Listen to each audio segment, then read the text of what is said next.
చిన్నప్పుడు. దేవుని పరిశుద్ధ నామమునకు మహిమ కలుగును కాక. దేవుని మహాకృప చేత మరొకసారి మనమందరం కలిసి దేవుని వాక్యమును ధ్యానించుకున్నటకు దేవుడిచ్చిన ఈ మహా అవకాశాన్ని బట్టి, కృపను బట్టి ప్రభుకు వందనాలు స్తోత్రాలు చెల్లిస్తూ వాక్యంలోనికి మనం వెళ్దాం. క్రమముగా దేవుడు మనకు వాక్యం నేర్పిస్తూ ఉన్నాడు. ఇప్పుడు పరమగీతంలోకి వచ్చాం. ప్రసంగిని 2 భాగాలుగా 12 అధ్యాయాలు ఉంటే 6 భాగాలు, 6 అధ్యాయాలు ఒక భాగం, మరొక 6 అధ్యాయాలు ఒక భాగంగా మనం ఇప్పటి వరకు నేర్చుకున్నాం. ఇప్పుడు పరమగీతము ధ్యానిద్దాం. పరమగీతము అనేది మరి చాలా మందికి అర్థం కానిది విషయము. సరే, పరమగీతం అనేది ఏంటి అంటే పెళ్లి కుమార్తె పెళ్లి కుమారుని సంభాషణ. ఇది చాలా సొలొమోను యొక్క మంచి గీతం అని చెప్పి చాలా మంది ఈ పరమగీతాలు అనేది యూదులంట మోకాళ్ళ మీద కూర్చొని చాలా జాగ్రత్తగా ప్రతిరోజు చదువుతారంట. కాబట్టి ఈ పరమగీతం ఏంటి అంటే పెళ్లి కుమార్తె పెళ్లి కుమారుడితో అంటే ఒకరికొకరు మాట్లాడుకుంటున్న సంభాషణగా మనం దీనిని అర్థం చేసుకోవచ్చు. కాబట్టి ప్రభు మనకు నేర్పించదలిసిన, మనము పెళ్లి కుమార్తెగా సిద్ధపడడానికి ఉపయోగపడే వాక్యములను మాత్రమే నేను మీ ముందుకు తీసుకురావాలని నేను ఆశపడుతూ ఉన్నా. 45వ అధ్యాయం కీర్తనలు 10వ వచనం నుండి మనం చదివితే ఇక్కడ పెళ్లి కుమార్తె యొక్క విషయాలు రాయబడి ఉంది. కుమారి ఆలకించుము, ఆలోచించి చెవియొగ్గుము, నీ స్వజనమును నీ తండ్రి ఇంటిని మరువుము. ఈ రాజు నీ ప్రభు, అతడు నీ సౌందర్యమును కోరినవాడు, అతనికి నమస్కరించుము అని చెప్తూ ఇంకా ఏమని రాయబడి ఉంది అంటే తూరు కుమార్తె నైవేద్యం తీసుకుని వచ్చును, జనులలో ఐశ్వర్యవంతులని దయను వెతుకుదురు. అంతఃపురములో నుండి రాజు కుమార్తె కేవలం మహిమ గలది. ఆమె వస్త్రము బంగారు బుట్ట పని చేసింది.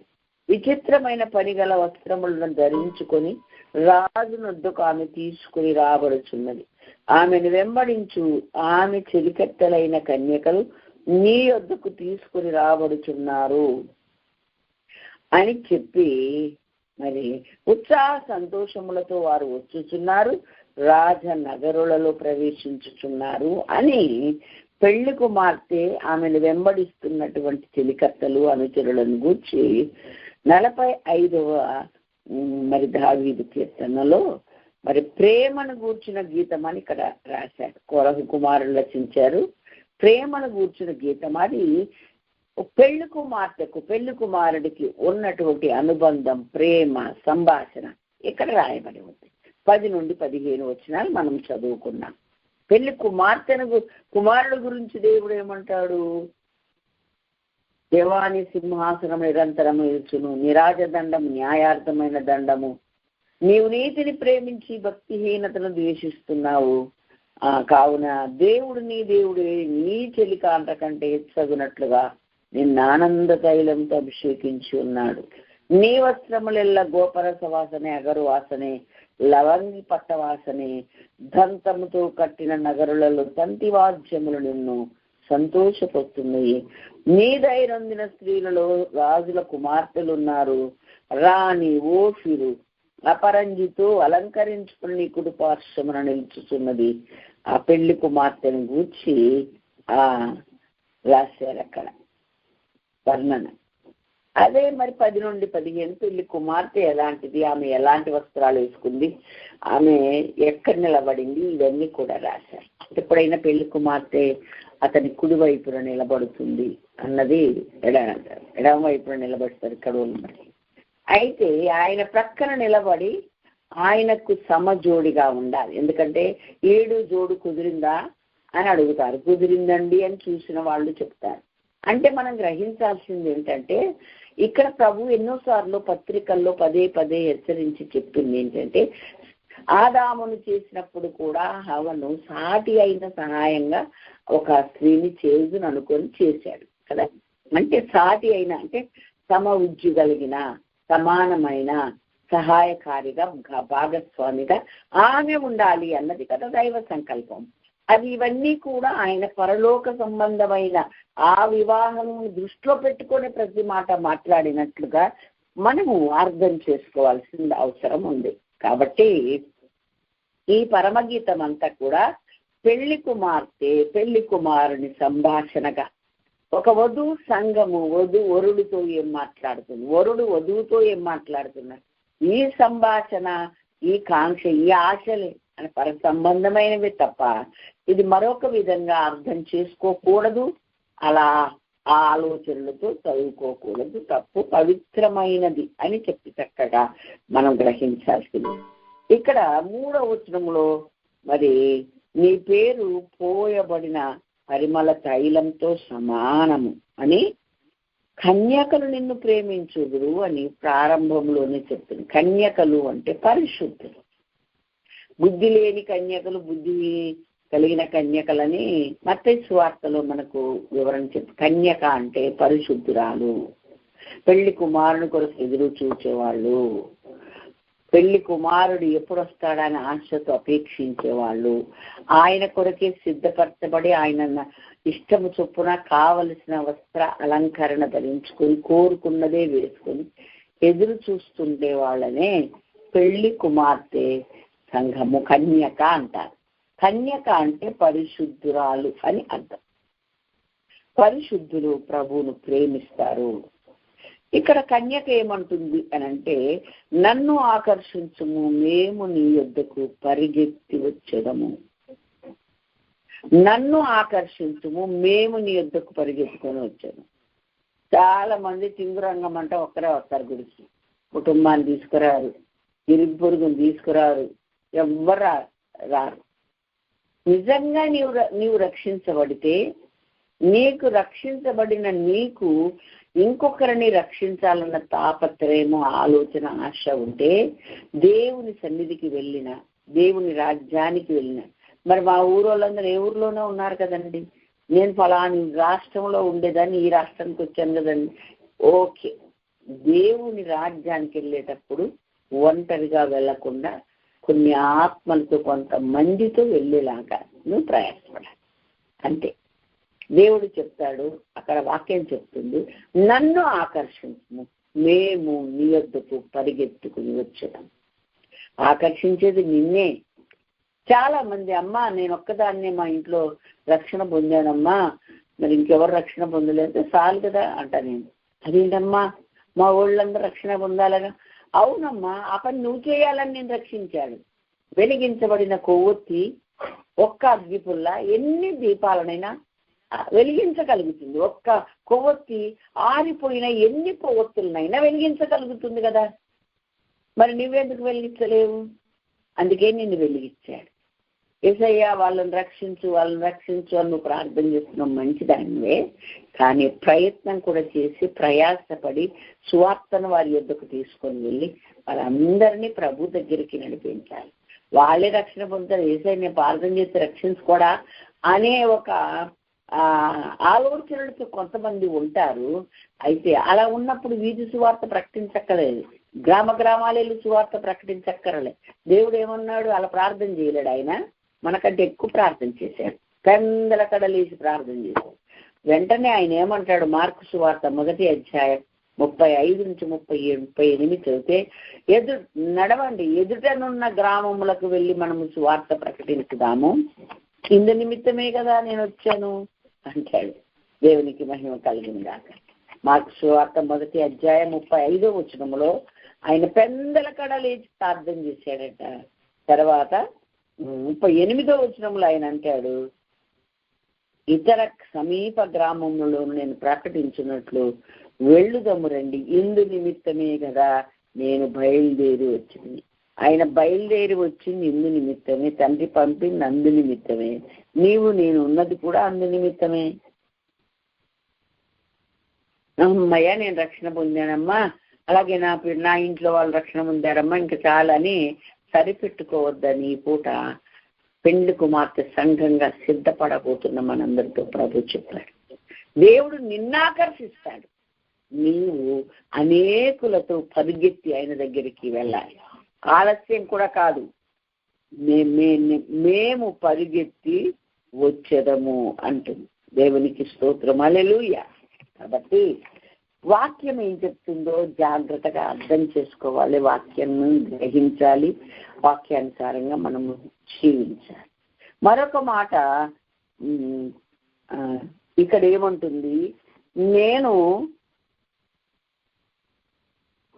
7వ నా ప్రాణ ప్రియుడ నీ మందను నీవెచ్చట నూకుదువో, మధ్యాహ్నమున ఎచ్చట నీడకు వాటిని తోడుదువో నాతో చెప్పు. ఇప్పుడు ఆమె రక్షించబడింది, ఇతరులను రక్షించింది. వాళ్ళు ఒక మందగా ఉంటే వాళ్ళకు ఆమె కాస్తూ ఉంటుంది.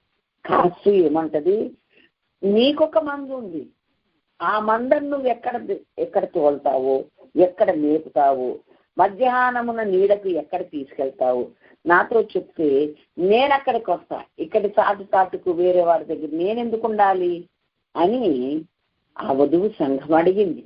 ఆ వధువు కన్యక పెళ్లి కుమార్తె అడిగింది. అడిగితే ఆయన ఏం చెప్పాడు, నారీమనే సుందరి, అది నీకు తెలియకపోయినా మందల అడుగు జాడలను బట్టి నీవు పొమ్ము, మంద కాపరుల గుడారముల యొద్ద నీ మేక పిల్లల మేపు. మందల అడుగు జాడని బట్టి అంటే నీకు ముందు నడిచిన అపోస్తలులు, బోధకులు, సేవకులు, ఘనులైన విశ్వాసులు వాళ్ళ అడుగు జాడలను బట్టి నువ్వు నడుచుకో. అలా నువ్వు నడుచుకుంటే నీకు అప్పగించబడిన మందను కూడా నువ్వు నడిపిస్తావు. అలాగే మందల గుడారముల యొద్దకు వెళ్ళు. మందల గుడారం అంటే దైవజనుడి ఆలయం కానీ ఇల్లు కానీ అవుతుంది. ఒక సంఘానికి వెళ్ళు, అక్కడ సత్యబోధ ప్రకటించబడుతుంది. సొంత భక్తి చేయకు, యేసు ప్రభు నమ్ముకున్నాను ఇంకా నాకేం పర్వాలేదు బో అని ఇంకెక్కడికి వెళ్ళకూడదు, చాలు దేవుడితో నాకు ఏదే కాంటాక్ట్ అని కొంతమంది అధికమైన జ్ఞానం కలిగి అధికమైన జ్ఞానాన్ని ప్రదర్శిస్తున్న వారు ఉన్నారు. మనం ఎప్పటికీ మందల అడుగు జాడలను బట్టి వారి వెంట పోవాలి. మంద కాపరుల గుడారముల యొద్ద నీతో ఉన్న వారిని, నీకు కలిగిన వారిని, ఇంకా వాళ్ళు మేక పిల్లలుగా ఉంటే గొర్రెలుగా, సాధువులుగా వారిని మార్చాలి. గొర్రెపిల్ల సంఘం కానీ మేకపిల్ల సంఘం కాదు. కుడివైపు నుండి వారి గొర్రెలు కానీ మేకలు కాదు. మేకలు ఎడమ వైపు ఉన్నాయని వాక్యంలో ఉంది. వాళ్ళు నిత్యనాశనానికి వెళ్ళే అంటే మార్పు లేని వారు, మార్చుకోలేని వారు, ఇంకా చీకట్లోని పాపంలోని బతికేవాడు. నీతోనే వస్తారు, నీలోనే ఉంటారు, నీ దగ్గరే ఉంటారు. కాబట్టి అలాంటిది వాళ్ళతో కాదు. నువ్వు చేయాల్సింది, నువ్వు గొర్రెలనుగా తయారు చేయాలి. కనుక ఆ మందల అడుగు జాడల్లో బట్టి నువ్వు నడిస్తే, మంద కాపరుల గుడారముల యొద్ద నువ్వు ఉంటే ఆ మేక పిల్లలు మేపి వాళ్ళను గొర్రెలుగా మార్చే అవకాశం ఉంటుంది. అయితే ఇక్కడ గమనించాల్సిన విషయం ఏంటంటే, మధ్యాహ్నమున నీ మందని ఎచ్చట మేపుతావు, మధ్యాహ్నమున ఎచ్చట తోలుతావు. మందని ఎక్కడ మేపుతాడండి? పచ్చిక బయల్లో ఆయన నన్ను తరుండ చేస్తున్నాడు, 23వ కీర్తనలో ఉంటుంది కదండి. కాబట్టి అంటే ఎక్కడ పచ్చిక విస్తారమైనటువంటి వాక్యం ఉంటుందో అక్కడ ఆ కాపరి మేపుతాడు. మంచి జలములు, శాంతికరమైన జలములు అంటే మొన్న మేము ఒక వీడియో చూసాం. ఆ జలములు మామూలుగానే ఉన్నాయి, కానీ అందులో మొసళ్ళు ఉన్నాయి కదా. కాబట్టి అలాంటి కాదు, ప్రమాదకరమైన జలములు కాదు, శాంతికరమైన జలాలు దేవుడు మనలను నడిపిస్తాడు. పచ్చిక బయళ్ళలు, మంచి విస్తారమైన మేత ఉన్న స్థలాల్లో దేవుడు మనలను ఉంచుతాడు. నిజంగా జఫన్య గారి చర్చిలో మనం చూస్తూ ఉంటాం. మరి అలాంటి చర్చి ఇంకా పుస్తకాల బోధ కలిగిన ఎన్నో చర్చిలలో ఎంత విస్తారమైన వాక్యం, విస్తారమైన క్రమశిక్షణ, విస్తారమైనటువంటి హెచ్చరికలు, బోధన, ఉపదేశం ఉంటది. ఈ పుస్తకంలో రాసింది చదివి ఆమెనని వెళ్ళిపోయే సంఘాలను నేను ఎన్నో చూశాను. అక్కడ వాళ్ళ దగ్గర కూడా ఒక బుక్ ఉంటుంది, బో అని రాస్తారు. బో అని రాసిన దగ్గర బోధకుడు చదువుతాడు, తా అని రాస్తారు, అంటే అది సంఘం చదవాలి. ఏంటండి ఇది? ఇదేం విధానం, ఇదేం పద్ధతి? అది ఎక్కడ లేదు. కానీ మంద కాపరులు మరి తెలుసుకోవాలి. మందని ఎక్కడ మేపుతావో నాకు కావాలయ్యా, నేను ఆ మందలో కలిసిపోవాలి. మందతో నేను ప్రయాణం చేయాలి, మంద యొక్క అనుభవాలు నేను కూడా కలిగి ఉండాలి. అది ఎక్కడో చెప్పు స్వామి అని అడుగుతూ, మధ్యాహ్నమున నీ వెచ్చట దానిని తోలుదు, అది నాతో చెప్పమంట. మధ్యాహ్నం అంటే శ్రమల కాలము, గుర్తుపెట్టుకోండి. శ్రమల కాలమున తన మందను ఒక సురక్షితమైన స్థలములో దేవుడు ఉంచుతాడు. అది నీకు తెలవకపోతే వేస్ట్, నీ విశ్వాసం వేస్ట్. అసలు పెళ్లి కుమార్తె సంఘంగా ఎదగలేవు. పెళ్లి కుమార్తెగా ఎదగాలని ఆశపడుతూ ఆ యొక్క లిస్టులో ఉండాలని ఆశపడుతున్న మనమందరం కూడా శ్రమల కాలం ఒకటి ఉంటుందని, ఆ శ్రమల కాలంలో ఆ మందను దేవుడు ఎక్కడ సురక్షితమైన ప్రదేశములు ఎక్కడ పెడతాడో తెలుసుకొని నడుచుకోవలసిన బాధ్యత మనందరి మీద ఉంది అని మరి పెండ్లి కుమార్తె సంఘానికి దేవుడు హెచ్చరికలు చేస్తూ ఉన్నాడు. 15వ వచనం మనం చదువుకుంటే, నా ప్రియురాల నీవు సుందరివి, నీవు సుందరివి అన్నాడు. ఏమంటే 2 సార్లు ఎందుకు అనాలండి? నా ప్రియురాల నీవు సుందరివి, సుందరివి అన్నాడు. ఎందుకన్నాడు? ఎందుకన్నాడంటే, చాలా మంది భౌతిక సంబంధమైన వివాహాలప్పుడు చెప్తారు, మేము నిశ్చితార్థంకి వెళ్ళినప్పుడు, నిశ్చితార్థం చేసుకునేటప్పుడు ఆ అమ్మాయి చాలా బాగుందండి, మళ్ళీ టైం పెట్టుకుని పెళ్ళికి వస్తారు కదా, అప్పటికల్లా పెళ్లి సరిగ్గా మారిపోయింది, బక్కగా అవడము, లావు అవ్వడము, ముఖం వికారం అవ్వడం, ఏదో ఒకటి జరిగిపోయింది. చాలా మంది చెప్పారు, ఈ పిల్లేనా అసలు నేను చూసింది, ఈ అమ్మాయినా నేను చూసింది అని ఆ పెళ్లి కొడుకు తరపులు ఆశ్చర్యపడిన సందర్భాలు ఎన్నో నాకు తెలుసు. జరిగితే సహజంగా ఏంటంటే నిర్లక్ష్యం చేయడము, ఒళ్ళు పెరిగిపోవడం ఏదో జరుగుద్ది, ఇంకేంటి నాకు పెళ్లి చూపులు అయిపోయినాయని, లేదా ఏదో బలహీనత జబ్బు రావచ్చి అప్పుడున్న దానికంటే చిక్కిపోవడం ఏదో జరుగుతుంది, మొత్తానికి తేడా ఉంటుంది. ఓకే, అయితే ప్రభు అంటాడు, పెళ్లి కుమార్తె సంఘాన్ని నువ్వు సుందరివి, సుందరివి. నువ్వు నేను ఫస్ట్ చూసినప్పుడు ఎలా ఉన్నావు, ఇప్పుడు కూడా అలాగే ఉన్నావు. అంటే దీన్నంతటినీ మనం ఆధ్యాత్మిక జీవితానికి మొదలు చూసినప్పుడు రక్షింపబడిన ప్రారంభంలో దేవుని యందు నీకు ఎంత ఆసక్తి ఉందో, ప్రార్థనలో ఎంత ఆసక్తిగా ప్రార్థించావు, ప్రార్థన ఎంత పట్టుదలగా చేశావు, సువార్త ఇతరులకు ఎంత బాగా ప్రకటించావు, ఇప్పుడు కూడా అంతే ఉన్నావు తల్లి. అదే ఆసక్తి ఉంది, అదే ప్రార్థన ఉంది, అదే భక్తి ఉంది, అదే సత్యవాక్యము కొరకైన తపన ఉంది, ఆశ ఉంది, ఆసక్తి ఉంది, చెక్కలేదు అని. అందుకే నా ప్రియురాల నీవు సుందరివి, నీవు సుందరివి. నా దృష్టిలో అప్పుడు ఓకే చేశాను నేను, ఇప్పుడు కూడా ఓకే చేస్తాను. అప్పుడు బాగున్నా కానీ ఇప్పుడు బాగోలేవు. ఎందుకంటే క్రీస్తు నందు ఉన్న మనము ఎప్పటి వరకు, చివరి వరకు అదే భక్తిలో కొనసాగాలి, అదే భయముతో కొనసాగాలి, అదే దేవుని అందరి ఆశతో ఆసక్తితో కొనసాగాలి. చాలా మంది ఆశ సన్నగిల్లిపోతుంది. ఈ దేవుడు మా దేవుడే ఆయన సొంత జోబులో ఉన్నట్టుగా ఫీల్ అయిపోతుంటారు. అది తప్పు, అవివేకము, అజ్ఞానం, నష్టపోతారు, ఆధ్యాత్మిక మేలులు పొందకుండా దూరం అయిపోతారు. ఎప్పుడైనా గుర్తుపెట్టుకోండి, దేవుడు శరీర సంబంధమైన వాటికి పెద్దగా ప్రాధాన్యత ఇవ్వడండి. ఆత్మ సంబంధమైన వాటికే దేవుడు ఎక్కువ ప్రాధాన్యత ఇచ్చి ఆత్మ సంబంధంగానే మనల్ని కనడానికి కొనడానికి వచ్చాడు, ప్రాణం కూడా పెట్టాడు. నువ్వు మేడ మిద్దెలు, అప్పుడు నేను ఏమీ లేకుండా గుడిసెలో ఉండేదాన్ని, ఇప్పుడు మేడ కొనుక్కున్నాను, మేడలో ఉన్న కారు కొనుక్కున్నాను, ఇవేవి అసలు పట్టించుకోడు. ఇవి నీ ఆధ్యాత్మిక జీవితానికి కొలమానం కావు. అందుకే వాక్యం చెప్పింది, ఆత్మలో వర్ధిల్లితే నేను అన్ని విషయాల్లో వర్ధిల్లుతా. మొదట నా రాజ్యమును నీతిని వెతికితేనే నీకు కావలసినవన్నీ దొరుకుతాయని ప్రకటిస్తాను. అలాంటప్పుడు మనం దేవుడు దేని మీద దృష్టి పెడతాడో మనం దాని మీద దృష్టి పెట్టాలి. దేవుడు దేనికి ప్రాధాన్యత ఇస్తాడో మనం దానికి ప్రాధాన్యత. కొంతమందికి ఎంత ఆరాటపడిపోయి దేవుని తెలుసుకుంటారు, అక్కడి నుండి చల్లబడిపోతారు, అక్కడి నుండి వాక్యంలో శ్రద్ధ పోతే, వాక్యాన్ని ధ్యానించుటలో, ప్రార్థించుటలో, దేవునికి సన్నిధిలో అభిషేకించబట్టలో అన్నిట వెనకబడిపోతారు. అభిషేకించబడినప్పుడు సోడాబుడ్డి గ్యాస్ లాగా చాలా ఫైర్ లాగా ఉంటారు, తర్వాత చల్లారిపోతారు. వద్దు, నువ్వు సుందరివి, సుందరివి అన్నాడు అంటే నువ్వు ఎప్పుడు ప్రారంభంలో ఇలా ఉన్నావు, అప్పుడెంత ఆసక్తి ఉంది, అప్పుడెంత ఫైర్ ఉన్నావు, అప్పుడెంత బలంతో ఉన్నావు, అప్పుడెంత నిబద్ధతతో ఉన్నావు, అప్పుడెలా సత్యాసక్తితో ఉన్నావు, ఇప్పటికీ అలాగే ఉన్నావు. వెరీ గుడ్ అంటున్నాడు. ఎందుకంటే కన్యకగా ప్రారంభం నుండి చివరి వరకు అలా ఉంది కాబట్టి 5 లోపలికి వెళ్ళారు. వీళ్ళు ప్రారంభంలో ఉన్నారు కానీ దీపాలు సోయలేదు, చూసుకోలే, నూనె తరిగిపోయిందన్న అర్థం కాలే. అందుకని తీరా బానే ఉందనుకున్నారు. తీరా మా దీపాలు ఆరిపోతున్నాయి. అప్పుడు లాస్ట్ మూమెంట్లో నువ్వు ముందు నుంచి అదే అలాగే ఉంటే దీపం ఎందుకు ఆరిపోద్ది? సరి చేసుకుంటుంటే శ్రద్ధ ఉంటే దీపం ఎందుకు ఆరిపోద్ది?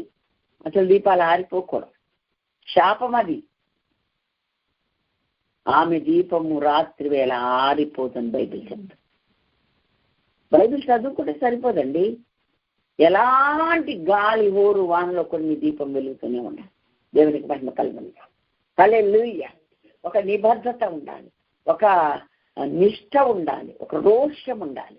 అది నిద్రపోయి తట్టి లేపినా అంతే ఉండాలి తప్ప మనము అలా దిగజారిపోయే స్థితిలో ఉండకూడదు, చల్లారిపోయిన స్థితిలో ఉండకూడదు. రోషం లేకుండా అప్పుడు బాగుండేదండి, నేను బలి చేసేదాన్నండి. మరి ఇప్పుడు ఏం చేస్తున్నామండి? ఏం చేయట్లేదండి. ఇది అందుకే వాళ్ళ నాన్నడు దేవుడు నువ్వు సుందరివి అని ఎందుకు అన్నాడు? అప్పుడు ఎలాగ ఆసక్తి, అప్పుడు ఎలాగ పరుగులెత్తుడు, అప్పుడు ఎలాగ ఆత్మలను రక్షించాలన్న తపన, వారి కొరకే ఎంగలార్చాలన్న ఆశ, ఆసక్తి, నీవు దేవుని రాజ్యం కొరకు సిద్ధపడాలన్న తపన ఉండి ఎప్పటికప్పుడు సరిచూసుకుంటూ ఉన్నాం. అప్పుడు ఇప్పుడు పోయింది అని ఆ మాట రాకూడదు. పెళ్లి కుమార్తెకి ఆ లక్షణం పనికిరా. అందుకే ఆ లక్షణాలు లేనటువంటి చక్కని లక్షణాలు కలిగిన పెళ్లి కుమార్తె దేవుడు ఎట్లా మెచ్చుకుంటుండో తెలుసండి. నీవు సుందరివి. ప్రారంభం నుండి ఇప్పటిదాకా నేను చూసిన దాకా, ఆ గడియ వచ్చేదాకా నువ్వు అలాగే ఉన్నావు అమ్మాయి అని పెళ్లి కుమార్తెను దేవుడు మెచ్చుకుంటూ ఉన్నారు. కింద ఏమంటాడంటే నీ కన్నులు గువ్వ కన్ను. ఎందుకు ఇలా ఉందో తెలుసండి. ఇప్పుడు తన కోసం తాను ఏడుతుంది, తల్లి కొరకు ఏడుస్తుంది. పెళ్లి కుమార్తెకున్న లక్షణం అది. అయ్యా నేను నీ కొరకు బతకాలి, నేను ఎవరినైతే ఆకర్షించాను, నా ద్వారా ఎంతమంది అయితే వచ్చారు, లేక ఎంతమంది అయితే ప్రపంచవ్యాప్తంగా ఎంతమంది దేవుని తెలుసుకున్నారు, వాళ్ళందరూ కూడా చెదిరిపోకూడదు. వాళ్ళందరూ ఎక్కడి వాళ్ళ మనం చెయ్యం ఆ పని, చేసే వాళ్ళ కోసం ప్రార్థన చేయాలి. వీడియోలు సమస్తున్నారంటే అవి ముద్రించి మరి ఎంతో మందికి పంచుతారు ఉచితంగా. మరి నువ్వేం చేయమన్నా? కనీసం ఆ ముద్రించే పని మనకు లేదు, పంచే పని మనకు లేదు. కనీసం ఒక 10,000 కట్టి వాళ్ళు సపోర్ట్ చేయొచ్చుగా, అది కూడా చేయాలి. నువ్వు వెళ్ళకపోతే వెళ్ళే వారిని పంపు అన్నాడు దేవుడు. నువ్వు సువార్త ప్రకటించవు, నువ్వు ఏ కోణలోకి వెళ్ళవు, వెళ్ళే వారికి సపోర్ట్ చేయమ్మా, సపోర్ట్ చేయయ్యా. ఏం చేయరు వాళ్ళు, ఎంత మంచి వాళ్ళండి, బాబాల్ని బాగా చేస్తున్నా. నువ్వు మెచ్చుకోగానే ఏం లేదు, దేవుడికి అవార్డులు ఇచ్చేస్తాడు, ఇవ్వడు కదా. బైబిల్ చెప్తుందిగా. ఎవరు ప్రకటిస్తారు? వాళ్ళు వినాలంటే, వాళ్ళు నమ్మాలంటే ఎవరైనా ప్రకటించే వాళ్ళు కావాలి కదా, ప్రకటించే వారు పంపబడాలి కదా అని వాక్యం వర్ణన క్రమంగా రాశాడు దేవుడు. ఎవరు పంపబడకపోతే, ఎవరు వెళ్ళకపోతే ఎవరు ప్రకటిస్తారన్న వెళ్ళే వాళ్ళని పంపాలి. సంఘం పంపింది విజయం కేరిని. ఈ బైబిల్ మనకు వచ్చింది మన చేతికి, తెలుగులో, మన భాషలో. దేవునికి మహిమ కలుగును గాక. క్రైస్తత్వం ప్రబలింది. ఎవరో ఒకరు పంపాలి. పంపిస్తే తప్ప మిషనరీస్ వెళ్ళరు. నార్త్కి వెళ్తున్నాడు ఒకడు, మనం వెళ్ళలేము నార్త్కు. వెళ్ళే వాళ్ళని మనం పంపాలంటే వెళ్ళరా అయ్యా టాటా అని చెప్తావా? సపోర్ట్ చేయాలి. ద్రవ్య రూపకంగా సపోర్ట్ చేయాలి, ప్రార్థనా రూపకంగా సపోర్ట్ చేయాలి. ఇంకా ఏదైనా చెయ్యగలిగితేనే. మేమైతే అన్ని సిగ్గుపడకుండా, మీ బట్టలు ఏమన్నా ఉంటే వేసుకోకులకు చాలా ఉంటే కొంచెం ఇవ్వండి అని మేము అడుగుతాం. సిగ్గుపడం మేము. వాళ్ళకి పంపిస్తాం మేము. వాళ్ళు ఇక్కడికి వచ్చినప్పుడు వాళ్ళకి ఇస్తాం మేము. ఏదో ఒక పని చేయాలి అని నేను అనుకుంటాను. మదర్ తెరీసా పేదలకు, దీనులకు, కుష్ఠరోగుల కోసం గొప్ప గొప్ప వాళ్ళ దగ్గరికి వెళ్ళి చేయి చాపి అడిగింది. ఆమె ఎక్కడో విదేశాల్లో ఉండాల్సిన దేవుడు ఇండియాకు పంపిస్తే ఆమెకు అంత భారం ఏంటండి మన దేశంలో ఉన్న వాళ్ళ మీద? అది కేవలం దేవుని ప్రేమే. కుష్ఠరోగుల పుళ్ళు కరిగింది, కుష్ఠరోగులకు వైద్యం చేసింది, బీదోళ్లను పేదవాళ్ళను తల్లిదండ్రులు లేని వాళ్ళని తీసుకొచ్చి వాళ్ళకి ఆహారం పెట్టి వాళ్ళని ఒక షెల్టర్లో పెట్టింది. ఒక ధనికుడి దగ్గరికి వెళ్ళి అడిగితే చూవని చేతిలో కూర్చాడట. ఆ తల్లి వెంటనే మూసిందని, నేను ఇట్లా ఊస్తావా, నేను అడిగింది ఏంటి, ఎక్క మాట కూడా అని, సరే ఇది నాకు మరి నా పిల్లలకు అంట ఎడమ చేశారు. వెంటనే ఆ యొక్క ధనికుడు గర్విష్టి దేవ విరోధి ఆమె పాదాల మీద పడ్డంత చేసి దండం పెట్టి, ఈ ప్రేమ ఎంత గొప్పదమ్మా, ఊస్తే కూడా నువ్వు ఏమాత్రం నన్ను ఏమనలేదు, వాళ్ళ కోసం ఇంకా అడుగుతున్నావు అని ఆ గొప్ప దేవదేవుడు నిన్ను కలిగి ఉంటే నేను కూడా కలిగి ఉంటాను. అతను కూడా మారిపోయి రక్షణ పొంది ఎంతో సపోర్ట్గా ఉన్నాడు. దేవుడికి మహిమ కలిగిందా? హల్లెలూయా. కాబట్టి మనం ఏం చేస్తున్నాం? దాళమల్ల చర్చిలు మళ్ళా చెప్తా, ఎప్పుడు కూడా చెప్తా. ఒక గిడియన్స్ వాళ్ళందరూ మా చర్చిలో కూడా ఎంప్లాయీస్ చేయాల పని, అది పాస్టర్స్ చేసేది కాదు. ఎంప్లాయీస్ కలిసి డబ్బులు కడితే నెల లైఫ్లో కట్టే వాళ్ళు ఉంటారు, కొన్ని నెలల నెల కట్టే వాళ్ళు ఉంటారు. వాళ్ళ స్తోమత, కాకపోతే సపోర్ట్ చేయాలి. అలాగే బైబిల్ సొసైటీ వాళ్ళకు, అలాగే ఇంటింటి సువార్త ప్రకటించాలి. వీళ్ళందరి కొరకు మనం ప్రార్థన చేస్తూనే ఉంటాం, చేయదగిన సహాయం కూడా చేస్తూ ఉంటాం. దేవునికి మహిమ కలిగి ఉంటాం. అయితే నీ చేతికి వచ్చిన ఏ పని అయినా నీ శక్తి లోపం లేకుండా చెయ్యని పోయిన ఎపిసోడ్లో మనం నేర్చుకున్నాం. కాబట్టి ఇక్కడ మా ప్రియురాలు ఎలా అయ్యింది అని, ఎంత సుందరి అని దేవుడు ఎలా పొగిడాడంటే, ఆమె కన్నులు గువ్వ కన్నులు నిత్యము ఆ యొక్క నశించిపోతున్న వారిని, దేవునికి దూరంగా ఉంటున్న వారిని, శ్రమలు అనుభవిస్తూ కూడా నీ కొరకు నిలబడాలయ్యా అన్న రోషం కలిగిన వారిని ఆ శ్రమల్లో గుండా బయటికి తీసుకురా అని చెప్పగలిగిన దేవుడు వాళ్ళ కోసం నిత్యం ప్రార్థన చేస్తూనే ఉంటుందా. వాళ్ళ కొరకు వాళ్ళ అనిబద్ధత తగ్గకూడదు. వాళ్ళు ఆ యొక్క స్టెప్ తీసుకున్నారంటే అడుగు ముందుకే వేయాలిగానే వెనకకు రాదు. నిందాక నేను ఆ యూట్యూబ్ ఒక స్కూల్ చేస్తుంటే ఒక యవనస్తుడు సువార్త ప్రకటిస్తుంది. నా దేవుడు ఎలాంటి వాడు, ఎంత గొప్పవాడు అని వివరిస్తూ తన ప్రజలు అన్ని గుండంలో ఉంటే అక్కడికి వచ్చి నిలబడేవాడు ఆయన. హల్లెలూయా కదా.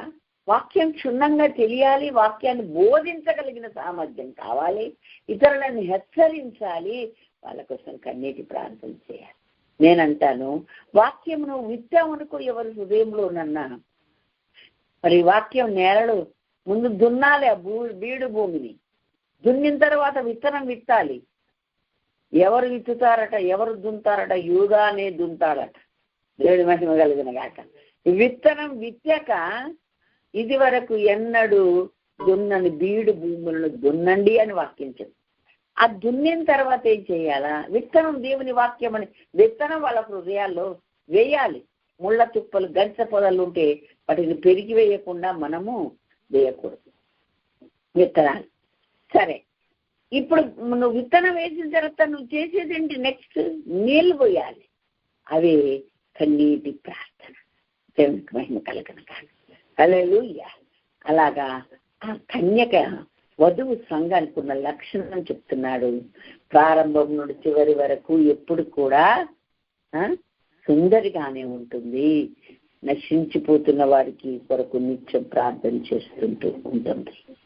2వ అధ్యాయం 1వ వచనంలో మెచ్చుకుంటూ అంటాడు, నేను షారోను పొలములో పూయి పుష్పం వంటిదానను, లోయలలో పుట్టు పద్మం వంటిదానని తనను గూర్చి సాక్ష్యం చెప్తుంటే ప్రభు అంటాడు, అవును, స్త్రీలలో నా ప్రియురాలు కనబడుతున్నది. ఆమె అడవి వృక్షంలో జల్దర్ వృక్షం ఎట్లున్నదో అట్లా ఆమె ప్రత్యేకమైనదిగా ఉంది అంటాడు. పురుషులలో కూడా నా యొక్క మరి ప్రియుడు అలా ఉన్నాడు అని ఆమె సాక్ష్యం ఇస్తుంది. దేవునికి స్తోత్రం. హల్లెలూయా. కాబట్టి మనము స్త్రీలలో, సంఘాలలో అపోస్తుల సంఘం ప్రత్యేకంగా ఉండాలి. వధువు సంఘం ప్రత్యేకంగా ఉండాలి. వధువు సంఘ లక్షణాలన్నీ నేను ఒక బ్యాప్టిస్ట్ చర్చిలో చెప్తే భారభరితమైన హృదయం లేదు, స్వీకరిస్తున్నామని లేదు, ఏం లేదు. అయితే మొత్తానికి పెళ్లి కుమార్ సంఘంగా ఉండమంటారు అంతేనా అనుకుంటూ వెళ్ళిపోయింది ఆమె ఒక ఆమె స్త్రీల ప్రెసిడెంట్ అట. ఏందో ఉండమంటే అలా ఉండడానికి సాధన చేస్తామమ్మా, ఆ స్థాయికి ఎదుగుతామమ్మా, ఆ పద్ధతిలో నడుచుకుంటాం, ఈరోజు దేవుడు మాతో ఇదేమీ లేదు. సరే, మనము అనేకులలో స్త్రీలలో ప్రత్యేకమైన వారంగా ఉండాలి. 8వ వచనంలో ఏమని రాయబడి ఉంది? 7వ వచనం కూడా చూడండి. యెరూషలేము కుమార్తెలారా, పొలములో నీరులను బట్టి నీ చేత నేను ప్రమాణం చేయించుకున్నాను, ప్రేమకు ఇష్టమగు వరకు మీరు లేపకయు కలత పరచక యుండుడని మిమ్మల్ని బతిమాలు కొంటున్నాను. నేను నా పిల్లల్ని, నా పని వాళ్ళను, నా భర్తను నేను కోరుకున్నానమ్మా, డిస్టర్బ్ చేయకండి, నేను ప్రేయర్లో ఉంటాను. వాళ్ళ దయచేసి అని బ్రతిమాడుకున్నాను. మహిమ కలిగిన గాక దేవునికి. ఇక్కడ యెరూషలేము కుమార్తెలను తను బ్రతిమలు ఆడుకుంటుంది.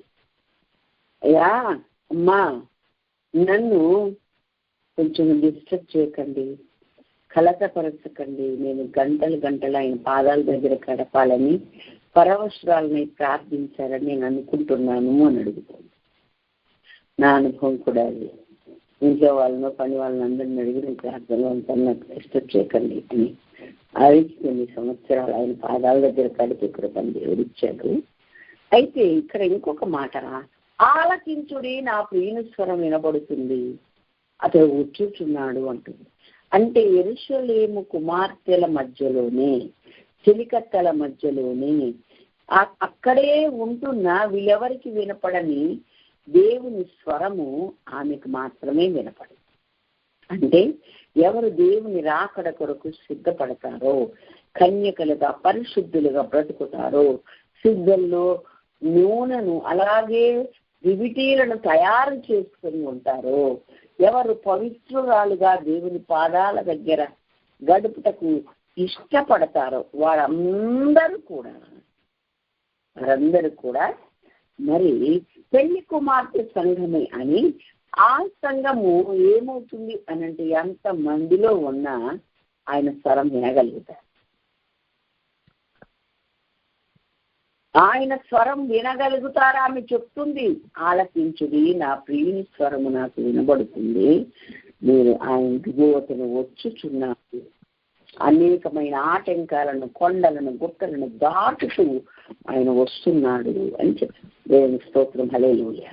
అది పెళ్లి కుమార్తె సంఘం యొక్క లక్షణం అని దేవుని వాక్యం మనకు నేర్పిస్తుంది. అలాగే 11వ వచనములో నా ప్రియురాల సుందరవతి లెమ్ము రమ్ము అన్నాడు. అంటే నా ప్రియురాలివే, సుందరవతివే, లెమ్ము రమ్ము అన్నాడు. లెమ్ము అన్నాడంటే కింద పడ్డదనేగా, దిగజారింది అన్నట్టేగా, పడిపోయింది అన్నట్టేగా. లే అన్నారంటే పడ్డోళ్ళనే లేస్తారు, నిద్రపోతలు లేస్తారు, కూర్చున్న వాళ్ళను సిద్ధపడి నడుము కట్టుకున్న వాళ్ళని కానరన్నమాట. అంటే ఈమె సుందరవతి ప్రియురాలే, సాయం పడిపోయింది, ఏదో ఒక విషయం జారిపోయింది, ఏదో ఒక విషయం వెనకబడిపోయింది. అయినను దేవుడు ప్రేమించి మళ్ళా లేరా అనిపిస్తున్నాడు. దేవునికి మహిమ కలుగను గాక. అది దేవుని ప్రేమకు గుర్తు. దేవునికి మహిమ కలుగను గాక. చోట దేవుడు ఆయన యేసుక్రీస్తుని గురించి పరిచయం చేసడానికి మత్తయి 1:21 ఏమని రాయబడి ఉందంటే, ఆయన తన ప్రజలను వారి పాపము నుండి ఆయనే విడిపించాడు. తన ప్రజలేనట, కానీ పాపులట. చెప్పుకోవడానికి సిగ్గుపట్టలేదు, చెప్పుకోవడానికి ఆయన ఏ విధంగా పట్టాడు. ఎందుకంటే మరి వచ్చిందేనే నందుకు కదా, పాపులు అయినందుకే కదా, పడిపోయినందుకే కదా, చెడిపోయినందుకే కదా, వాళ్ళని విడిపించడానికి నేను వచ్చాను కదా. అందుకని ఆయన గురించి ఏం చెప్పబడిందంటే, తన ప్రజలను వారి పాపం నుండి ఆయనే విడిపించింది కనుక ఆయనకు యేసు అని పేరు పెడతారు అంటారు. దేవునికి మహిమ కలుగును గాక. కాబట్టి అక్కడ పడిపోయినటువంటి తన ప్రియ సంఘంగా సిద్ధపడుతున్న పెళ్లి కుమార్తె సంఘం కూడా పడిపోతే, నువ్వు పడిపోయావు, నువ్వు సుందరవతివే, నువ్వు నా ప్రియురాలువే, ప్రత్యేకించబడిందానవే, కానీ పడిపోయావు, అయినా నేను పిలిపిస్తున్నాను, లే మరలా నా దగ్గరికి రా అని ప్రేమ గల దేవుడు పిలుస్తున్నాడు. ఆ స్థాయిలో స్థితిలో ఎవరైనా ఉంటే ఆయన పిలుపునందుకొని పరిగెత్తుకుని ఆయన పాదాల దగ్గర పడిపోయాయ్యా, గ్రహించలేకపోయాను, నాకు లేదు, ఏ స్థాయిలో ఉన్నాను మర్చిపోయాను, నన్ను క్షమించు అని ఆయన పాదాలు పట్టుకోవడానికి ఒక మంచి సమయం. దేవునికి మహిమ కలిగి ఉండాలి. ఇంకా లూకా 3:38 అంటాడు, వంశావళిలోని వారందరూ యేసుక్రీస్తు వంశావళిని మనకు పరిచయం చేస్తూ ఆదాము దేవుని కుమారుడు అంటాడు. ఎక్కడి ఆదాము, ఏం చేశాడు, ఎలా పోయాడు, అయితే కూడా ఇంత యేసుక్రీస్తు వంశావళి వరకు కూడా ఆ వంశావళిని చెప్తూ అక్కడ అది మెన్షన్ చేశాడు. అంటే పాపి అయినోడు ఆయన కుమారుడు కాదు, ఆయన చెప్పే విషయం, పడిపోయిన వాడు నా కుమారుడు కాదు, నా కుమారుడుగా ఉండుటకు నేను ఏర్పాటు చేసుకుంటే పడిపోయాను. అది మనం గ్రహించాలి. నేను ఆయన ఏర్పాటు చేసుకున్నాను, నేను ఎవరిని తృణీకరించను, ఎవరిని కాదను, ఎవరిని దూరం పెట్టను నేను, కానీ నా కుమారుడుగా ఉండుటకు నేను చేసుకున్నాను. ఎందుకు? నా పోలిక, నా స్వభావం, నా లక్షణాలు నేను ఇచ్చాను. కానీ నా కుమారుడిగా ఉండాల్సినోడు మాటలు మీరిపోయి పడిపోయాడు అని ఎక్కడ యేసుక్రీస్తు వంశావళి వాళ్ళకు కూడా దేవుడు ఆయన మనసులోని మాట చెప్తున్నాడు. దేవునికి మహిమ కలిగింది. అంటే ఆదామును అలా చేసినందుకు ఆయన ఎంత బాధపడ్డాడో, హవ్వమ్మ అలా చేసినందుకు ఆయన ఎంత బాధపడ్డాడో మనకు అర్థమవుతుంది. కాబట్టి పడిపోయితే ఆయనకు బాధ కలిగి మరలా మనం నా ప్రియురాలువే, భ్రష్టురాలు ఏం కాదు, నువ్వు సుందరవతివే, మంచి లక్షణాలే ఉన్నాయి, అని పడిపోయాడు. ఎక్కడో దిగిచారు. ప్రార్థనలోనూ, వాక్య పఠనంలోనూ, సాక్ష్యం ఇచ్చటలోనూ, సాక్ష్యం కలిగి ఉండటంలోనూ, లేకపోతే అసూయ, లోకములు సంబంధమైన ద్వేషం, ఏదో ఒకటి నీకు అంటుకుందా, అర్థం కాలే, నీకు తెలుసుకోవట్లేదు. ఆ స్థితి నుంచి రా అని ప్రేమతో పిలుస్తున్న మన దేవుడు. దేవునికి మహిమ కలుగును గాక. అయితే 14వ వచనంలోకి మనం వస్తే, ఈ యొక్క వధువు సంఘం ఉండాల్సిన స్థలం ఎక్కడ?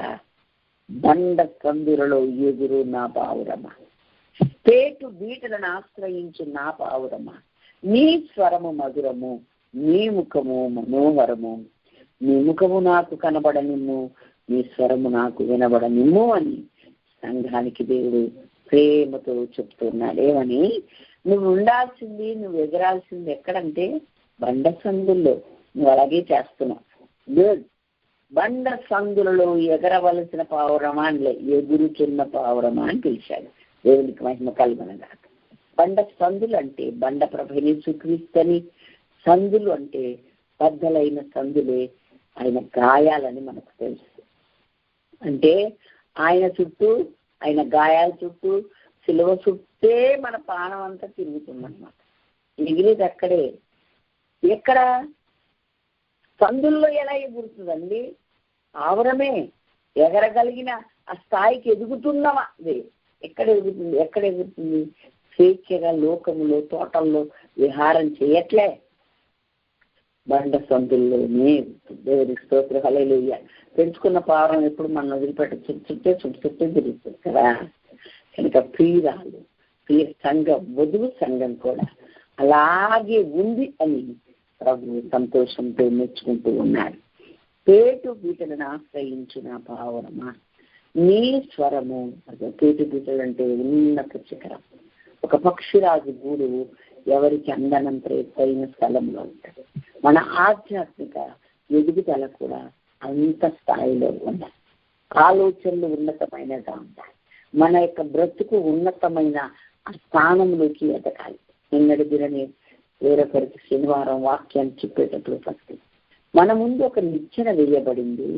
యాకోబు ముందు నిచ్చెన వేసి దాన్ని ఎక్కుచూ దిగుచూ ఉన్న వారిని చూపించారు. మరల యోహాను 1:51 ఆ నిచ్చెన మనుష్య కుమారుడే అని చెప్పారు. నేనే మార్గాన్ని, సత్యాన్ని, జీవాన్ని, నా ద్వారా తప్ప ఎవడు తండ్రి వద్దకు రావాలి.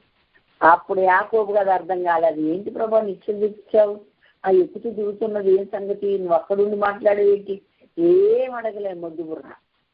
అందుకే 20 సంవత్సరాలు సేవ కట్టాలి.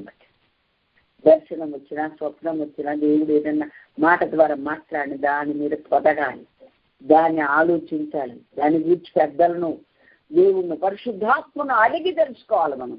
అంతేగాని అది పక్కకు పెట్టి నువ్వు నేను వెళ్తుంటే దారిలో తోడుకుంటూ నాకు అన్నం ఇవి, నాకు వస్త్రాలు, నన్ను క్షేమంగా తీసుకురా అనిపించి ప్రార్థన చేయబట్టే 20 సంవత్సరాలు అలా కష్టాలు పడ్డాయి కదా. కాబట్టి దేవుడు చేయదలిచిన ఏ కార్యమైన మనకు చెప్పినప్పుడు దాన్ని కూర్చుని ఆలోచనలు మనం బుర్రలో ఉండాలి. చాలా మంది పిల్లలు, చాలా మంది బిడ్డలు నా దగ్గరికి వస్తారు, అమ్మ నాకు ఈ దర్శనం వచ్చింది, అమ్మ నాకు ఈ స్వప్నం వచ్చింది, అమ్మ నాకు ఈ విధంగా మాట వినపడి. అవును, దాని గురించి ఏదో నిద్రలో వచ్చింది అనుకున్నంత మట్టి బుర్రలు ఎవరు లేరు. అందుకు దేవుసుకోవచ్చు, అలా ఉండకూడదు. వధువు సంఘం అలా ఉండకూడదు అదే చెప్తున్నాడు దేవుడు. కాబట్టి పేరుకి బిడ్డలను ఆశ్రయిస్తూ ఉంటాం. ఉన్నతమైన అనుభవం, ఉన్నతమైనటువంటి ఆశయాలు, ఏ దుష్టుడికి అందనంతగా ఉన్నతంగా. పక్షిరాజు కానీ తన పిల్లలకు కానీ పాము వస్తుందని, ఇంకొకటి వస్తుందని, నా పిల్లలు చెప్పిపోతుంది అంటే వాళ్ళ భయమే లేదు. ఎందుకంటే ఎవరికి అందనంత ఉన్నతమైన స్థలములు దాని గూడి అంటారు. దేవునికి మహిమ కలిగిన దాకా.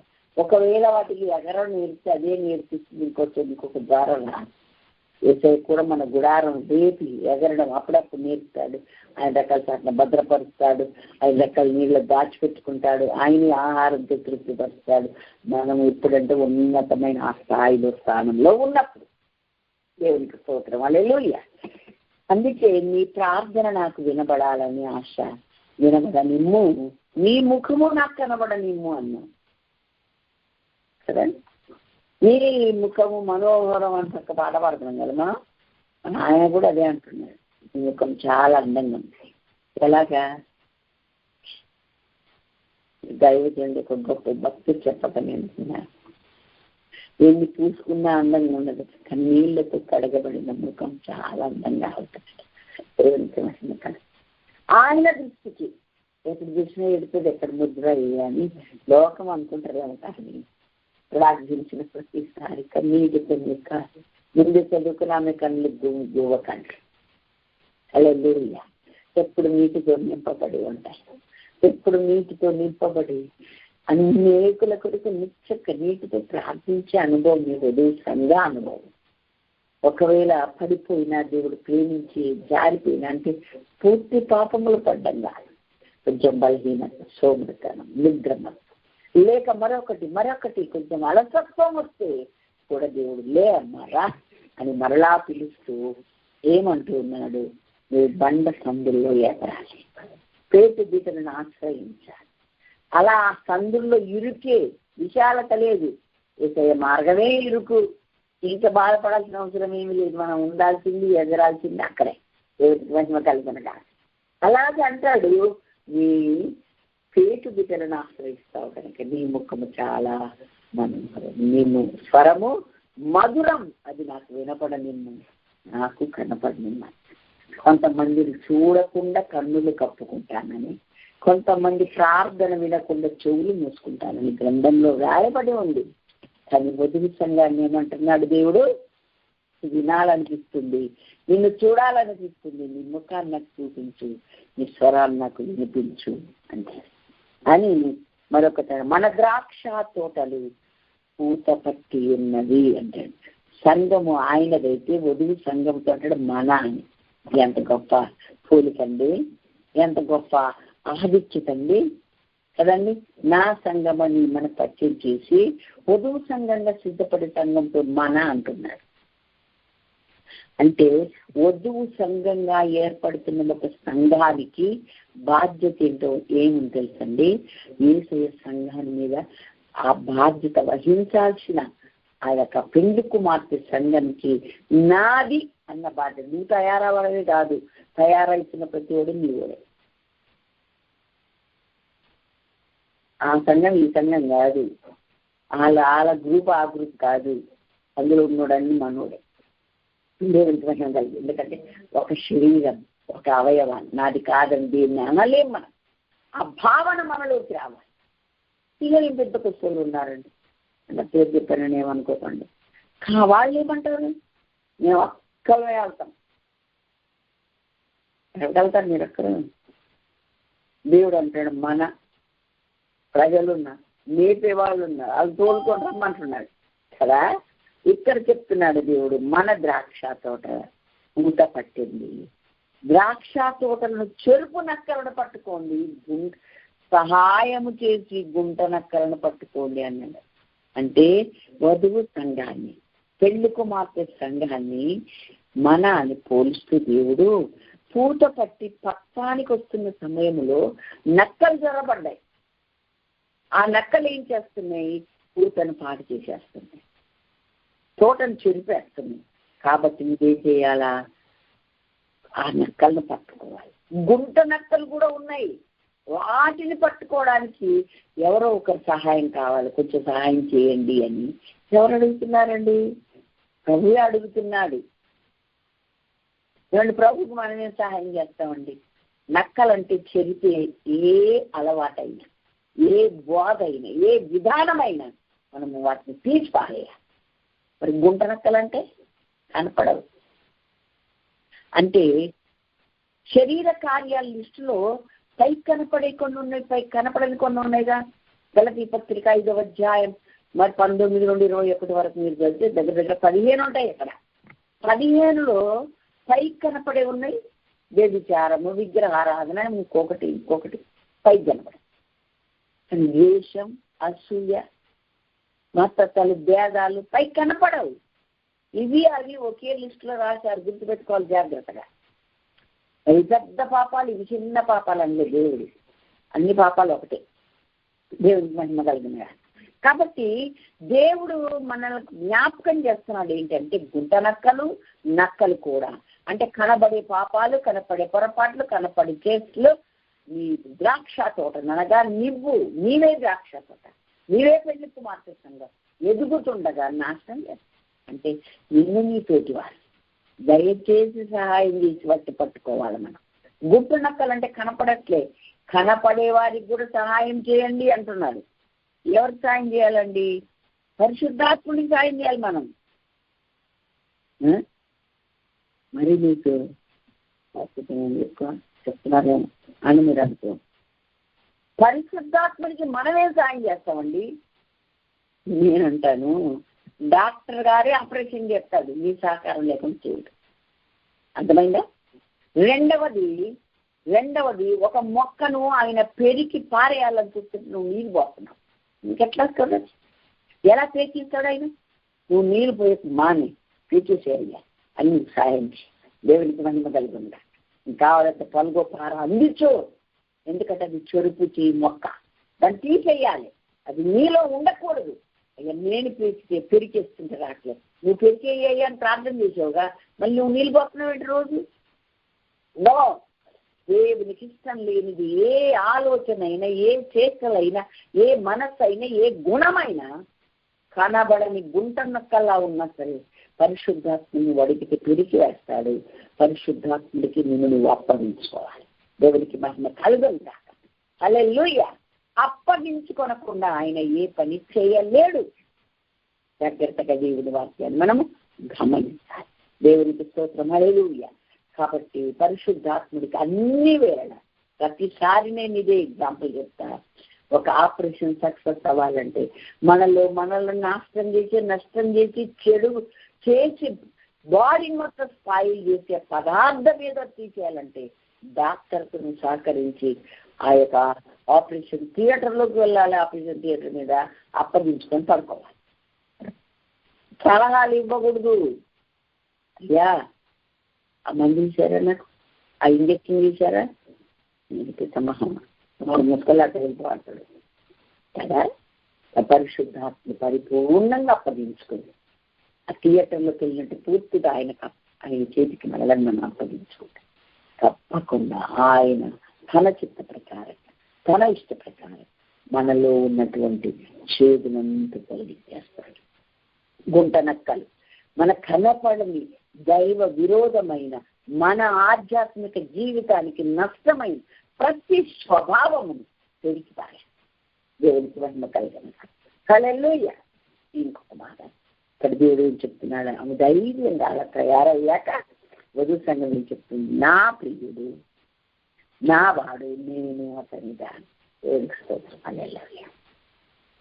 పద్మములున్న చోట అతడు తన మందను మేపును. పద్మములు అంటే ఏంటి బిడ్డ? పద్మాలు ఎక్కడ వస్తాయి? పద్మములు అనగా నీటి బురదలో అవి చక్కగా బయటికి అందంగా కనబడుతుంది. దానికి బురద అంటారు. నువ్వు నేను కూడా అంతే. లోకం అనే బురద గుంటలో బురదలో మనం ఉన్నాం. ఆ మురికి, ఆ కోపంలోనే మనం బతకాల్సి వస్తుంది. ఉన్నాం మరి. అది నీ కంటని ఒక పద్మము లాగానే బతకాలి కలగలగా. అదే కదా ఓడని మనం ఎగ్జాంపుల్గా చేసుకుంటాం. అదే కదా భక్తి అంటే ఏంటనేది యాకోబు పత్రిక 1:26, 27 వచ్చినప్పుడు, తన నాలుకకు అల్లం పెట్టుకోనకుండా భక్తి అనుకుని వాని భక్తి వేస్ట్ అని చెప్పి 26వ వచనంలో రాసి 27వ వచనంలో బీదలను, పేదలను, విధవరాళ్ళను వారి వారి ఇబ్బందుల్లో పరామర్శించడమే కాక ఇహలోక మాలిన్యం అంటకుండా తనను తాను కాపాడుకోవడం చాలా శ్రేష్టం అన్నారు. అంటే ఒక బురద స్థలములో, అసహ్యంగా ఉన్న స్థలంలో నడిచేటప్పుడు అడుగులో అడుగు వేస్తూ చాలా జాగ్రత్తగా, అది అంటకుండా మనం ఎలాగ నడుస్తామో, ఈ లోకమంతా మురికి కూపమే కాబట్టి లోకంలో నువ్వు ఉన్నావు, అంటకుండా ఒక పద్మములాగా యేసయ్య దృష్టికి నువ్వు కనపడాలి. దేవుడికి మహిమ కలుగును గాక. అది వధువు సంఘం యొక్క లక్షణమని వరుసగా దేవుడు మనకు బోధిస్తూ ఉన్నాడు. 3వ అధ్యాయం 1వ వచనంలోకి వచ్చేసరికి, రాత్రి వేళ పరుండి ఉండి నా ప్రాణప్రియుని వెతికితిని. అబ్బా, అంత అందగట్టే, ఎంత గొప్ప సంగతి. ఆమె రాత్రి వేళట పడుకొని ప్రాణప్రియుని వెతికింది. అమ్మా, మరి పడకల మీద పడుకొని ధ్యానించకూడదా? ధ్యానించచ్చు. అది కాదు ఇక్కడ ఉంది. రాత్రి అనగా లోకములో జారిపోయిన పాప స్థితి. పరుందంటే సోమర్తనం. మరి ఏం జరిగింది అక్కడ? పరిండి నా ప్రాణ ప్రియుని నేను వెతికితిని, వెదకినను అతడు కనబడక ఉండెను. మరి ఇక్కడ కనబడతాడండి? నువ్వు రాత్రి వేళ ఎతికావు, పడుకోడు ఎతికావు. అసలు ఏదైనా వస్తువు పోతే పడుకునేవాడని చెప్తాడండి, ఎతకాడు కదా. మరి ఎందుకు ఎతికావు? అలాంటి స్థితిలో సంఘాలు ఉండిపోతాయి. నిర్జీవ స్థితిలో, నిద్రాణ స్థితిలో, సోమరితనంలో, నిద్రామత్తులు. నిద్రపోయేటప్పుడు 10 మంది అమ్మ కన్యకలే 10 మంది పెళ్లి కుమారుని కొరకు ఎదురు చేస్తున్నారు. 10 మంది కూడా అందరూ ఆలస్యం చేస్తే కునికి నిద్రింది. అందరి దగ్గర విద్య ఉంది, మరి దివిటీలు ఉన్నాయి, అన్నీ ఉన్నాయి. ఏం తక్కువ లేదు. తెల్లని వస్త్రాలు వేసుకొని, ఏంటి మీరు ఎక్కడికి వెళ్తున్నారు? పెళ్లి కుమారుని కొరకు అండి, ఎదుర్కొంటాకు వచ్చాం. అంత చక్కగా చెప్పి ఉండాల్సిన స్థలంలోనే ఉన్నారు, ఎదురు చూస్తున్నారు, అంతా బాగుంది. ఆలస్యం అయితే అందరూ కురికి నిద్రిస్తున్నారు. మళ్ళీ ఇదిగో పెళ్లి కుమారుడు ఎదుర్కొంటారంటే అందరు లేచారు కదా. మరి లేచినప్పుడు వీళ్ళకి ఎందుకు నూనె తగ్గింది కదా? అంటే ఈ టైం అంతా కూడా చూసుకోలేదు. ఆత్మీయ సోమర్త, ఆత్మీయ నిద్రాణ స్థితిలో అన్నీ ఉన్నాయి. అలా ఉంటే ఎలా లోపలికి వెళ్తారు? వెళ్ళారు కదా. అదే ఇక్కడ కూడా చెప్తుంది, నువ్వు అట్లా వెతికితే దేవుడు నీకు దొరకడు. నువ్వు లోకంలో కొద్దిగా చల్లారిపోయిన స్థితిలో, ఆ తర్వాత నిద్రాణ స్థితిలో ఉండి వెనకబాడతారు. ఏంటండి వెనకబాడు? మంచి చురుకైన వాళ్ళు, ప్రార్థన పరులు, మంచి వాళ్ళు కదా. ఆ కుటుంబమో ఏదో అడ్డం వస్తుంది, లేకపోతే ఇంకా ఏదో వస్తుంది బలహీనత. ఏది నన్ను ఏరిపారుతుంది అదని బైబిల్లో. అవునండి, శ్రమైన, బాధైన, కష్టమైన, వస్త్రహీనతైన, ఉపద్రవమైన, ఖడ్గమైన క్రీస్తు ప్రేమ నుండి నన్ను వేరుపరచలేదు అని బైబిల్లో ఉంది. మనం కూడా బట్టి చెప్తాం, చెయ్యం. అక్కడికి వచ్చేసరికి చల్లారిపోతుంది. ఆ కుటుంబం అనేసరికి భర్త, పిల్లలు ఏదో ఒకటి బలహీనత అయిపోయి వెనకబడి కొన్ని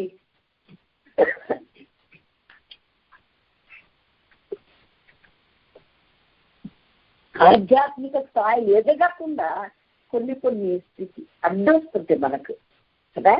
వాటన్నిటిని అధిగమించాలి. దేవుడు ఎప్పుడు కూడండి పగలు వెన్నెల దెబ్బ, సారీ పగలు ఎండ దెబ్బ, రాత్రి వెన్నెల దెబ్బ అన్నాడు. వెన్నెల దెబ్బ ఏముంటుందండి? ఏమండి వెన్నెల దెబ్బ ఏముంటుంది చెప్పండి? హాయిగా ఉంటుంది కదా వెన్నెలు, ఎవరిని చూడాలన్నా. అయితే నేనంటాను, దేవుడు శ్రమల ద్వారా పరీక్షించుతాడు, సుఖం ద్వారా పరీక్షించుతాడు. సుఖం రాగానే మొహం కూడా జరగలేదంటే వెనకడ ప్రాణం. అట్టా కొంతమంది సుఖం రాగానే ఏం చేస్తారు? మర్చిపోతారు. ఆధ్యాత్మ స్థాయిలో దిగచారుతున్న సంగతి కూడా, జారిపోతున్న సంగతి కూడా. అయ్యో పడిపోతానంటే ఎవడని చేస్తారు కానీ నువ్వు పడిపోతున్న సంగతే నీకు జరగకుండా నువ్వు అట్టా జారుకుంటూ వెళ్ళిపోతావు. ఎలాగే నష్టం నీకే కదా. కాబట్టి ఆ స్థాయి రాత్రి వేళ పరుండి ప్రాణప్రియుని వెతుకుతుందన్నమాట, దొరకడండి. అప్పుడు ఆమె యొక్క మంచి లక్షణం ఒకటి, వెంటనే నేను ఇప్పుడు దేవునికి స్తోత్రం హల్లెలూయా, వెతికాను కదండి, నాకు సత్యం ఉందండి, వెతికాను దొరకలే అని చాలించుకోలేదు. నేను ఇప్పుడు లేచాను. ఏం చేసింది మరి? మళ్ళా ఒక పొరపాటు, పట్టణం వెంబడిపోయి వెతికిందంట.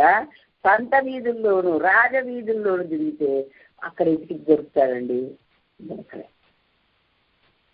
ఆ నిర్ణయం మంచిదే, దేవుడు దొరకాలండి, కానీ ఎక్కడ పడితే అక్కడ ఎక్కుతాడు. తెలంగాణ శాంతి చెప్పుకుంటారా? తెలంగాణ వాళ్ళు ఉన్నారు ఇక్కడ.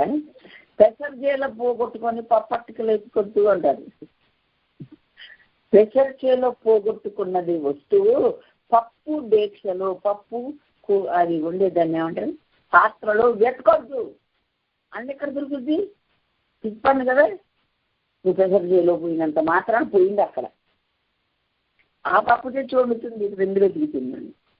అట్లా ఎక్కడ పోగొట్టుకున్నావు అక్కడ ఎత్తుకో, ఎక్కడ జారిపోయావు అక్కడి నుంచి హల్లెలూయా. ఎక్కడ తగ్గిపోయిందో ఆధ్యాత్మికంగా చురుకుదని అక్కడ చూసుకో దేవా తండ్రి అని, అక్కడ నేను చేయాలి. పట్టణ వీధుల్లో దేవుడు ఎదుకుంటాడండి. అది భోగం అంటే డాంబికమైన జీవితం చేసే ఉంటాడు. ఇంకెక్కడ ఎదిగిందంటండి? సంత వీధులు. సంత అంటే ఇంకా భయంకరం, రకరకాలైన ప్రజల మధ్య, ఆలోచనల మధ్య, వ్యవస్థ మనకు దేవుడు దొరకడు. రాజవీధులు అంటే రాజకీయ ఆ మనస్సు కలిగిన ఆ పద్ధతుల్లో రాజభోగాల్లో దొరకడు. ఇంకా ఏమనుకుంది? అట్లా కూడా వెతికితే దొరకనందుకు మళ్ళా నేను వెతికినంతగా కనపడదు. పట్టణం అందరికి కావలి వారిని నాకు ఎదురు పడిచి అడిగితే మీరు నా ప్రాణప్రియుని చూశారా అంటే అక్కడ జవాబు చెప్పలే. ఇంకా లాస్ట్కి వచ్చేసరికి కొట్టి వస్త్రాలు లాక్కున్నారంట, కానీ ఇక్కడైతే జవాబే చెప్పలే. అంటే అసలు ప్రాణప్రియుడు ఎవరు అనుకుంటాను.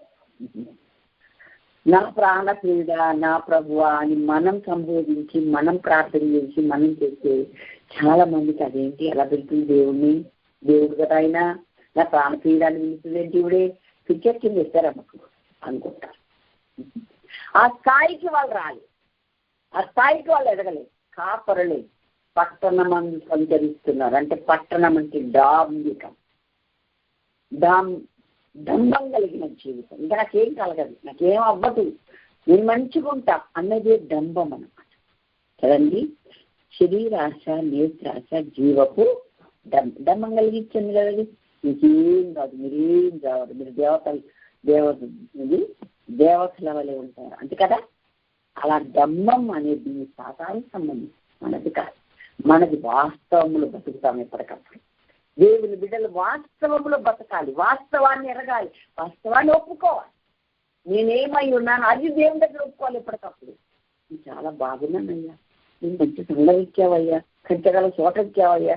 అరే రోజుల్లో చూసుకొని ఏమయ్యా ఒకసారి, మంచిదే ఆ సంఘం మంచిది అదే, కానీ నువ్వేమై ఉన్నావో అది చూసుకోండి. అది లేకుంటే కష్టం. అలా బతుకుతున్న వారిని నేను వెళ్ళి అడిగింది. పట్టణ వీధుల్లో, రాజ వీధుల్లో, సంత వీధుల్లో దిగ్గు ఈ పెళ్లికు మాట వాళ్ళని అడిగితే వాళ్ళు ఏం చెప్తారు? ఏం చెప్పలేదు. ఇంకా ఆయన దగ్గర మెచ్చుకో లక్షణం ఏంటంటే నేను వారిని విడిచి కొంచెం దూరం ముందుకు పోతా, దేవునికి మహిమ కలగదు. పట్టణ వీధులు వదిలిపెట్టాలి, సంత వీధులు వదిలిపెట్టి, రాజ వీధులు వదిలిపెట్టి, ఎప్పుడు దేవుణ్ణి చూడని డంబం కలిగిన బతుకుతున్న వాళ్ళని విడిచి కొంచెం ముందుకు రాగా నా ప్రాణ ఎదురుపడి ఇక్కడ నుండి నేను కనిపెడుతున్నాడంటే నేను ఇప్పుడే లేచుతున్నాను అనుకున్నావు కదా, పండుకొని రాత్రి వేళ వెతుకుతున్నావు చూడు, అప్పుడు నువ్వు నేను గమనించిన దేవుడు నేను ఇప్పుడే లేస్తాను, నాకు దొరకలేదు కదా అని నువ్వు ఎప్పుడు లేచావు, అప్పుడే నీ కొరకు ఆయన ఎదురు చూస్తూ ఒక అడుగు వేస్తూ వస్తున్నాను. దేవుడికి మహిమ కలిగింది. అరే నా బిడ్డ రాజ వీధుల్లోకి వెళ్ళింది ఏంటి, సంత వీధుల్లోకి వెళ్ళింది ఏంటి, పట్టణ వీధుల్లోకి వెళ్ళింది ఏంటి, అక్కడ దొరకలేదని అక్కడ నేను ఉండను కదా అని వేసి చూస్తున్నాను ఆయన. ఆ కావలి డంబముతో ఉన్న పట్టణంలో తిరిగే కావలి వాళ్ళు వాళ్ళ దగ్గరికి వెళ్ళి అనవసరం అయ్యో అని వేసి చూస్తున్నాను ఆయన. వాళ్ళని కూడా అర్థం చేసుకుని వదిలిపెట్టి ఇంకా కొంచెం దూరం ముందుకు రాలి, అంటే ప్రాణప్రియురాలకి దిగిపోయిన కొంచెం నిస్సత్తువైన వెనకబడిన ధ్యేయం ప్రాణప్రియుని ఎదుర్కోవాల్సింది ఒక్కటే కలిగిందా. మన ధ్యేయం అదే అయితే ఆ ప్రయత్నం గుండా మనం వెళ్తే ఆయన నిందేసుకోవడానికి నలుగురు ముందు చేస్తారు. దేవుడికి మహిమ కలిగింది కాదు. నా ప్రాణప్రియుడు నాకు ఎదురుపడిన అన్నది కానీ నా ప్రాణప్రియుడు నాకు దొరికాడనిలే అంటే ఆయనకు ముఖం ఎదుర్కొని నేర్చుకుంటా వస్తున్నాయి. దేవుడికి మహిమ కలిగింది కాక. నీ ధ్యేయం నేను చూశాను, నీ ప్రయత్నం నేను చూశాను, ఎక్కడ దొరకకపోతే అక్కడ ఆగిపోతావేమనుకున్నా కానీ వదిలిపెట్టుకుంటా వచ్చావు కదా బిడ్డ, నాకోసమే వస్తున్నావు కదా బిడ్డ, అందుకే నేను నీకోసం వస్తున్నాను అని ఆయన 4 అడుగులు వేసి ఆ బిడ్డను హత్తుకున్నాడు. వధువు సంఘము తండ్రికి ఉండవలసిన బంధవి, ఎప్పటికైనా ఆయన హత్తుకొని బ్రతకవలసిన వాళ్ళని, ఆయనలో మమేకమై బ్రతకవలసిన వాళ్ళని తప్ప, ఆయనలాగా మారిపోవాల్సిన వాళ్ళని తప్ప వేరుగా మన బ్రతుకు లేదు అని పరమగీతమంతా వధువు సంఘం గురించి మాట్లాడుతూ ఉంది.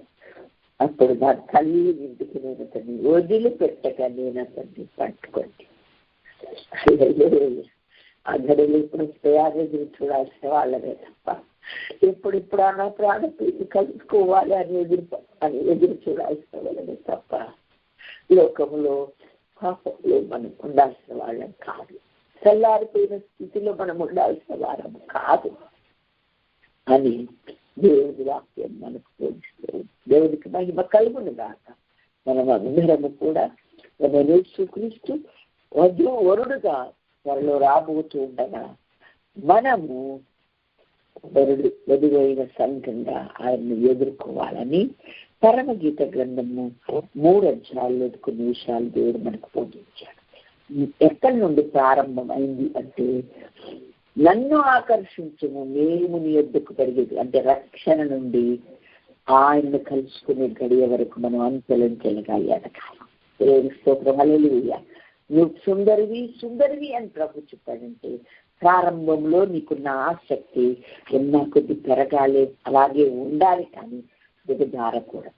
ఒక్కొక్కసారి పడిపోతుంటాం. ప్రేమ గల దేవుడు నా కుమారి, నా ప్రియురాల, నువ్వు సుందరవతివి, ఎమ్మో రమ్ము అని పిలిచినప్పుడు మనం ఆయన పిలుపునందుకొని రావాల్సింది వెంటనే తెలుసుకోవాలి, వెంటనే గ్రహించాలి, వెంటనే అర్థం చేసుకోవాలి. నువ్వేంటో నువ్వు లోపల చూసుకుంటే అర్థం దగ్గరకు వస్తే ఎక్కడ చెత్త అంటుందో ఎక్కడ మసి అంటుందో తెలుస్తుంది కదా. కాబట్టి సోమరితనం అనేది ఎప్పుడు పనికిరాదు, నిద్రమత్తు అనేది పనికిరాదు. ఆధ్యాత్మిక స్థాయిలో మనం ఎప్పుడు మెలుకోగలిగిన బిడ్డలంగా ఉండి వాక్యం అనే అర్థములు ఎప్పటికప్పుడు మనల్ని మనం సరిచూసుకుంటూ లోపాలు సరిచేసుకుంటూ దేవుడి పరిశుద్ధాత్మనికి మనల్ని అప్పగించుకుంటూ పరిశుద్ధాత్మ సహాయం వలన ఆ గుంట నక్కలను తోటను చెరిపేసి నాశనం చేసుకుంటూ ప్రాణప్రియుని వెతుక్కుంటూ అన్ని దాటుకుంటే ఆయన ఎదురొస్తాడు. ఆయన నీళ్ళు వదల పట్టుకుంది. సెకండ్ చూకోలే గట్టి పట్టు నీకోసమే సెకండ్ ఇచ్చేవాళ్ళేమో అనుకోకుండా కలుసుకుంటున్నాము, కానీ ఎదురు చూస్తూ కలిసామనుకో మా కుటుంబంలో అందరూ ఒకరో అతుకోకుండా ఉండలేము. మేము దేవుడికి మహిమ కలిగిందా? హల్లెలూయ. కాబట్టి అట్టి అనుభవంలోకి మనం అందరం వద్దాం. ఇంకా ఇప్పుడు 3 అధ్యాయాలు మాత్రం మనం నేర్చుకున్నాం. తక్కిన అధ్యాయాల్లో కూడా పరిపూర్ణతలోకి మనం ఎలా రావాలి, వధువు సంఘంగా ఏ విధంగా ఉన్నత స్థాయిలోకి మనం వెళ్ళాలో, ఏం చెయ్యాలో ఇంకా మనం దేవుడు కొన్ని విషయాలు మనకు నేర్పించబోతున్నారు. మళ్ళా వారం మనం నేర్చుకుందాం. అంతవరకు దేవుని కృప మనందరికీ తోడై ఉండదు కాక. దేవుడి వాక్యమును దీవించును కాక. ప్రార్థన చేసుకుందాం. హల్లెలూయా, హల్లెలూయా.